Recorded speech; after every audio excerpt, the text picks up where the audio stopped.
কাৰ্বি আংলং জিলাৰ লাংহিন পৰিষদীয় সমষ্টিৰ অন্তৰ্গত জাইপঙৰ লক্ষণবে গাঁৱত যোৱা লোকসভা নিৰ্বাচনত জাইপঙৰ ৰাইজক প্ৰতিশ্ৰুতি দিছিল যে লক্ষণবে গাঁৱত এখনি মুকলি মঞ্চ কাৰ্বি আংলং স্বায়ত্তশাসিত পৰিষদৰ তৰফৰ যোগেদি নিৰ্মাণ কৰি দিয়া হ'ব। সেয়েহে বৃহস্পতিবাৰে ৰাইজৰ সুবিধাৰ্থে জাইপঙৰ লক্ষণবে গাঁৱত এখন আটকধুনীয়া মুকলি মঞ্চৰ শুভ উদ্বোধন কৰে কাৰ্বি আংলং স্বায়ত্তশাসিত পৰিষদৰ মুখ্য কাৰ্যবাহী সদস্য ডক্টৰ তুলিৰাম ৰংহাঙে।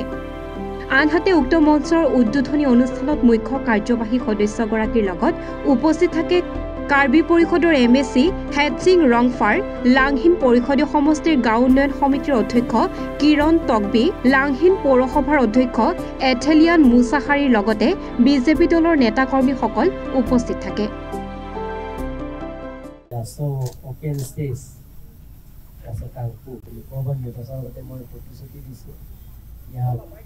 স্থানীয় ৰাইজে মোক নিমন্ত্ৰণ কৰিছে।